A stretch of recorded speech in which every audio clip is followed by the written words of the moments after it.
Hey, she here with another version of Overdressed at Work, and today we're going to be expanding on the foundational suits to put into your wardrobe. We initially in the first video talked about the navy solid and navy pinstripe suit, and today we're going to talk about the charcoal gray and charcoal pinstripe suit. So let's load up the suit here in again we're going to be dealing with a 2-button conservatively cut suit. As you can see, it's a notch lapel. And first we're going to talk about a white shirt, and we're going to match up some ties with the white shirt and then a light blue shirt to give you some ideas on what looks appropriate.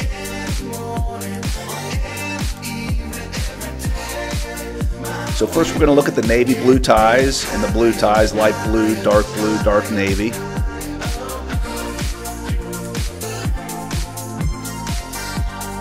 Now one thing you'll notice that all the ties that we're looking at today in the maroon and the navies and blues and the maroons and reds that we'll be looking at next, they all go with the navy suits that we looked at in the first video. So they're all interchangeable. So if you have navy suits and charcoal gray suits and you have the blue and maroon and red and navy ties, they're all interchangeable, so you can mix and match without having to worry about if they're going to look proper. Go with a stripe tie.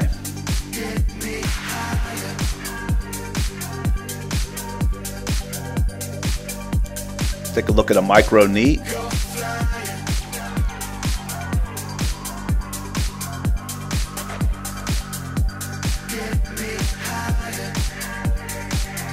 And as you can see, they look very professional, and you should be able to start getting an idea of what looks good, what type of ties, what type of patterns are going to be appropriate for conservative occasions.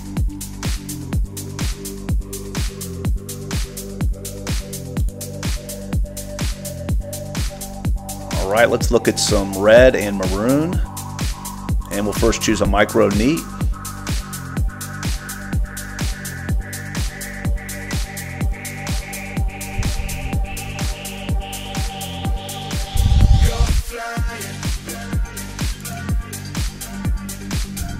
We'll get a rep tie or stripe.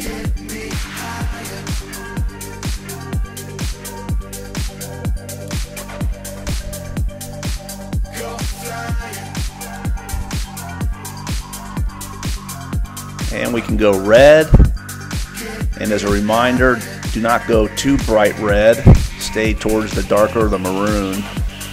There's a lot of very bright red ties that you can buy out there that are not going to be appropriate for conservative occasions.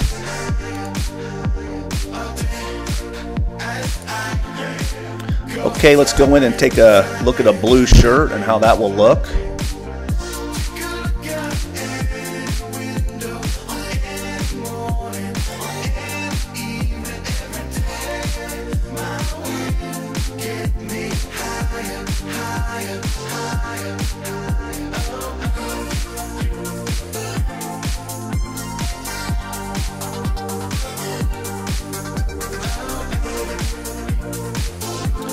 And as you can see, that all the ties that worked with the white shirt are going to work with the blue shirt as well. I'll go back and put some up against the shirt so you can see what it looks like. Very professional.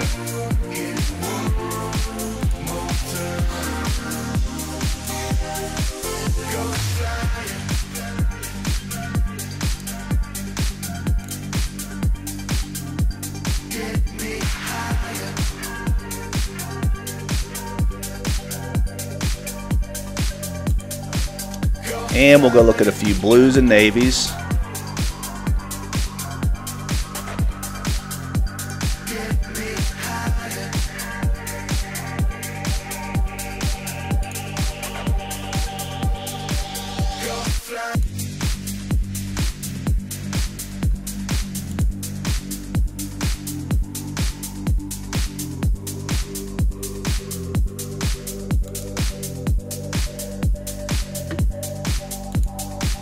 Okay, so you're kind of getting the hang of things there. Let's go and pick out a charcoal pinstripe suit so you can see what that looks like.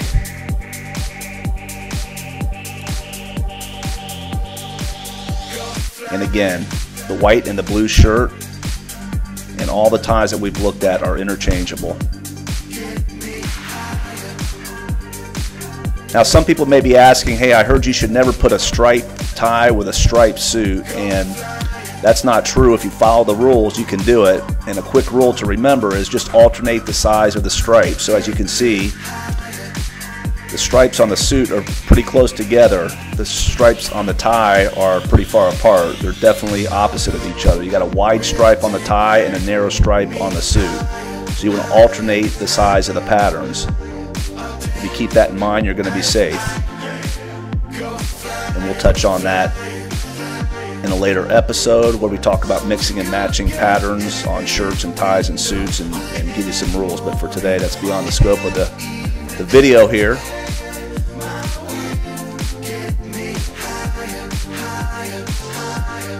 And we'll take a look at a few more ties.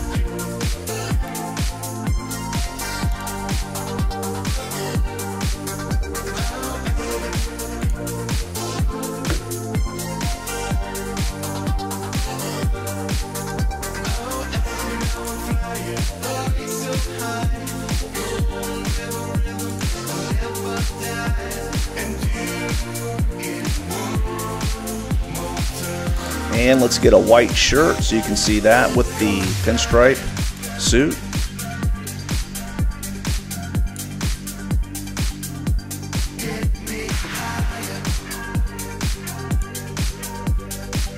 There you go with the maroon.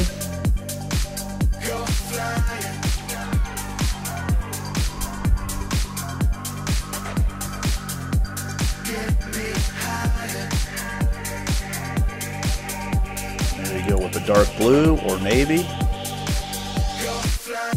Very professional. And one last thing to keep in mind is to make sure you're showing 1/4 to 1/2 inch of shirt sleeve underneath your coat sleeve. And it's always good to go with a spread collar. That's what I recommend. Don't do a button down collar. Go with a medium spread collar like you see here. And that's good for most men out there. And if you stick with these ideas, you should be safe. So that'll do it for this episode of Overdressed at Work TV, and I look forward to seeing you in the next episode. Take care. Talk to you soon.